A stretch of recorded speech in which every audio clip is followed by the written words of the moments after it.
we're going live. It'll suddenly pop up that we're going live. Look at that. I think we're just about there. Yeah, there we are. We are going live. Whoops. How do I get myself? It takes me a little while to get set up here, so apologies for this. Let's have a quick play. Oh, there we go. I did it by accident. Anyway, there we go. Lovely. Okay, lovely. So I need to get into the habit of doing the Tuesday, quick and dirty Tuesday. So this is why I'm doing this now. It is, you can't really see in the clock over here, but it is kind of late. Where's the, I can check on this. It is, it's kind of like 20 past 10 p.m. in the evening time. And you can see that by this view outside. There's trees on the outside of my window, and there's also reflections on the inside of the window, and that's why it's got that funny look. So it's actually nighttime. You have to trust me on this. I want to update you all on some new bits and pieces, which has been happening lately. In fact, as soon as yesterday, I want to show you this thing. This is awesome. Hang on.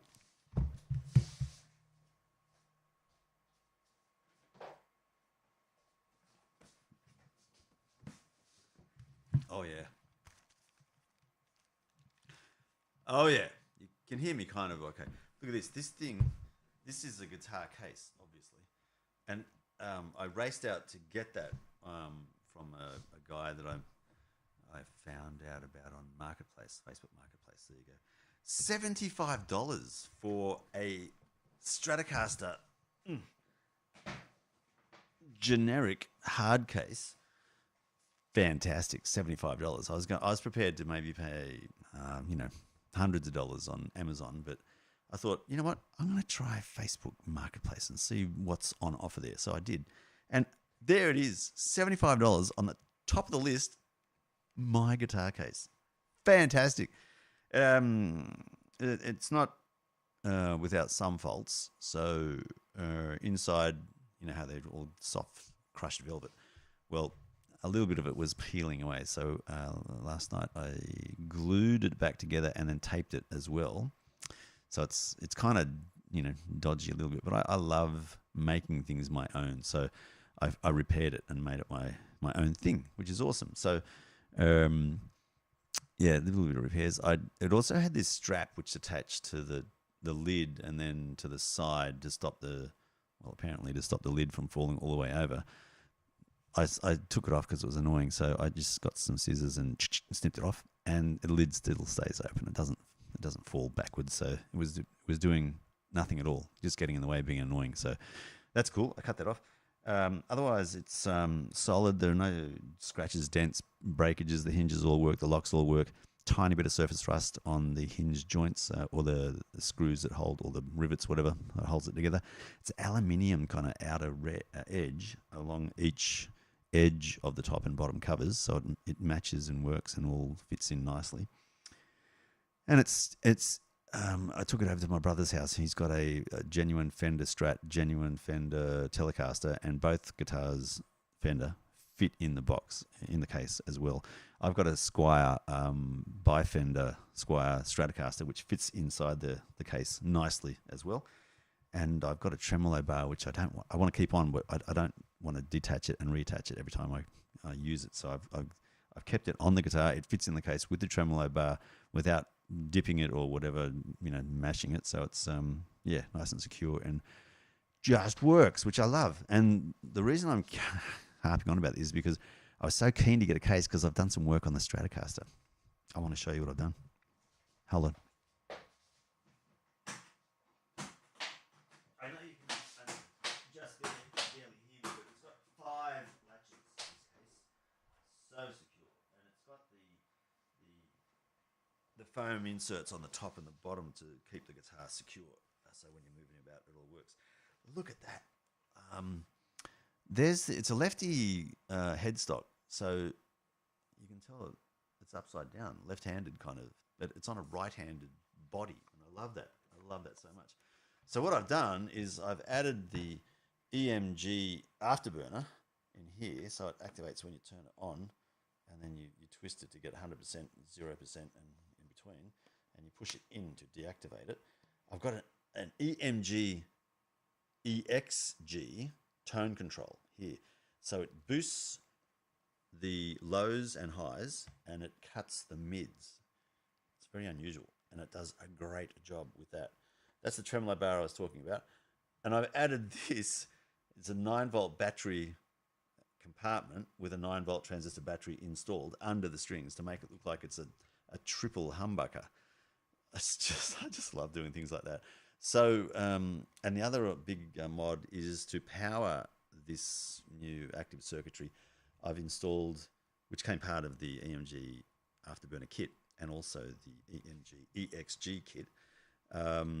It's a 3-way jack, so a TRS. Normally they're just TS, tip sleeve, but this is tip ring sleeve connection, and you use it on a TS mono cable. And what happens is the ring and sleeve become a switch. So when the jack goes in, it connects the ring and the sleeve, and the tip is the positive going to the negative for the battery supplying power. And so it's just a fantastic idea to use the guitar lead as the activator for a switch internally to connect the circuit and provide power. And then when you disconnect the cable, no more connection, it saves the battery running flat. It's a great idea. I love it. Really, really cool. So that's it. I've modded the guitar to the extent that I want to now with the Afterburner, which adds 20 dB to the signal coming out of the the bridge or neck pickup. Humbuckers. I love it. I absolutely love it. It plays like crazy now. I also adjusted the tremolo system and the action, so it's a tiny bit lower on the bass strings. It was pretty low already on the high treble strings, but now it is. Oh, it's awesome! I love this guitar so much, so much. So yeah, I'm going to enjoy playing that, and I'm also going to enjoy showing you guys Loopy Pro, which runs as an app on the iPad, and it's got. I'll have to show you in better detail, but basically, I'm using all of the gear that I've spent on, a lot of the gear that I've spent on on-set movie sound recording, to dual purpose it to use as an audio interface and a USB connection into the iPad to then hook up the guitar either as a instrument straight into the Tascam mixer or as an instrument through the Tascam USB interface into the iPad as a audio interface into the iPad's running Loopy Pro. That's very confusing and convoluted, but it makes sense to me, and I want to show you later what that looks like, what it does, and all the guitar effects I can emulate, as opposed to buying pedals, speakers, cabinets, amps. I can emulate all that for a fraction of the cost, and it sounds pretty good. It's not identical. There are some differences, but overall, I'm really, really happy with it, and it's really a lot cheaper option to use guitar, amp, iPad, audio interface all together to make a whole lot of amps and speakers and microphones and setup. I'll explain in a lot more detail so you understand, when that happens.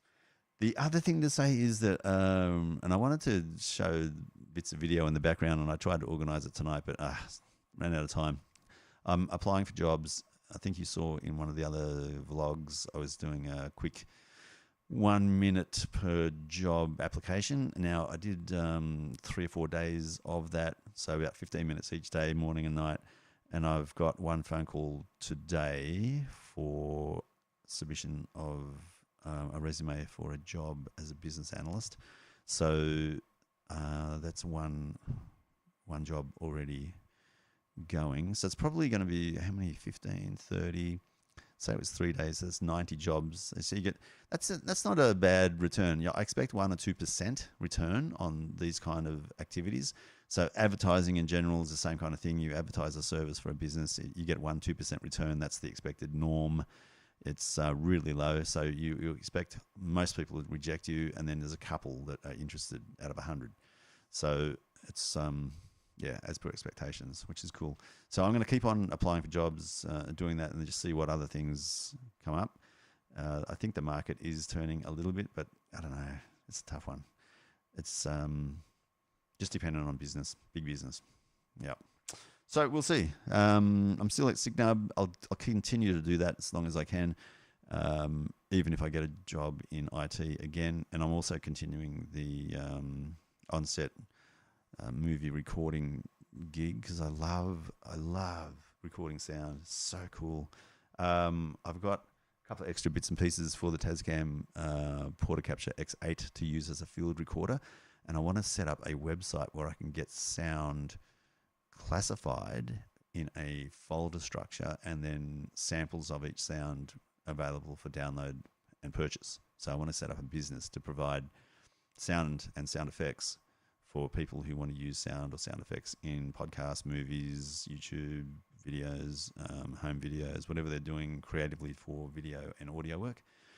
Because I've got a lot of good gear which I can record at high quality and can give instructions on how to modify and kind of make the sounds more of what people will want, as opposed to trying to record the perfect sound. You can actually modify it to get the sound you want. It's a lot of fun. It's really good. And I think there's a little bit of a business that could provide a little bit of additional income as well. So that's what's happening so far. And the fun things, oh my God, the fun things. I've got all the music stuff in front of me for using Ableton Live and the Push 2 to get some samples going and try to use those with music I'm creating as well. And there's a few plans there with a couple of people to try and get some music going as well. So music is something I want to spend more time in 2025. And now with this guitar, the bass, the banjo, classical guitars, the Maton, my amp. It's an oldie but a goldie. It's an old PV. It uses 50 watts of power, but I'm pretty sure it's a 20 watt output, which is loud enough for my needs. And now I've got the Loopy Pro working properly because I upgraded the USB hub with this $49 10-port USB-A output switchable power with switches on each USB port to add power or remove power, but keep the data signal there. It's really handy because there's a few adapters I've got which the recommendation from the manufacturer is not to use these adapters, especially for audio, with a lightning port power input, not to use those with power unless the device, the iPhone or the iPad, is around 20% of power remaining in the internal battery. And the reason for that is that once the iPad or iPhone has been fully charged, then the energy used to charge the battery is actually dissipated as heat in the device, and it can actually fry the adapter. So I've got to have the ability to be able to turn off power going to the lightning port, and this USB hub provides that, which is just awesome. It's something I didn't know was available until one of my friends, young James, the YouTube dude, showed me what he's using, and I saw that there were switches on it. I asked him what are the switches for, and he told me, and then I did research, and I thought that's exactly what I need. And it's more stable than the USB hub that I was using before, so I'm no longer getting any errors with the Tascam Portacapture X8 audio interface using Loopy Pro. I got lots and lots of errors. There's still a bit of a question mark on one of the apps on the iPad which provides delay, a digital delay, which I love on guitar especially. So occasionally that fries itself and I've got to reset the app. But generally, once it's reset, after a little while, it settles down and starts to work as expected. So, yeah, I'll stick with that. It's a quick and dirty Tuesday, so I've got to remember quick and dirty. This is already long. That's the updates. There's another one coming next Tuesday, which may come in the morning or the evening, depending on my shift at Signo, but I almost gave it away again. Lots of ums, lots of R's, lots of everything. This microphone, look at this. This is freaking awesome. Look at that brush metal look, and the sound quality is just astounding. little bit of proximity, a little bit of plosives. You can hear the P when Peter goes popping down the picturesque picture lake. It's if I put it off axis like that, I do the Peter went popping. You can still kind of hear it, but it's I just love the sound of it. I don't care about the plosives too much. I guess you might, but I don't. What else is there? Oh yeah, the Rodecaster video.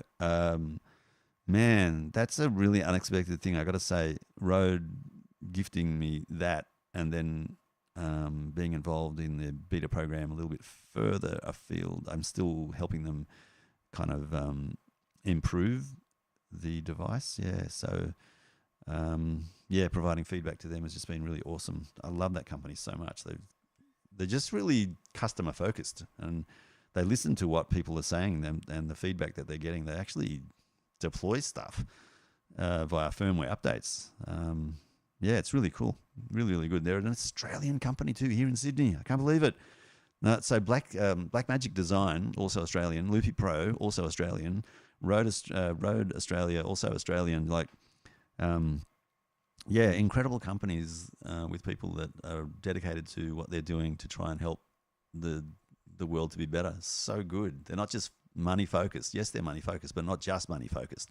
They're actually listening to people to make their products better, and obviously, receive income to be able to continue to make and do what they're doing to make what they do better and better and better. It's just a really good system. Love it. I wish more businesses were like that around the world instead of just being money focused. If they were focused on providing value to people, then I think the whole world would be a lot better. And these three companies, Aussie companies, have that spirit in them. So good. So good. On that note, I'm going to go because I'm tired. I want to go to bed, and I've got to get up at 5 a.m. to go to Signup and do more freaking work to get more freaking money to do. Anyway, I'm rambling. See you later.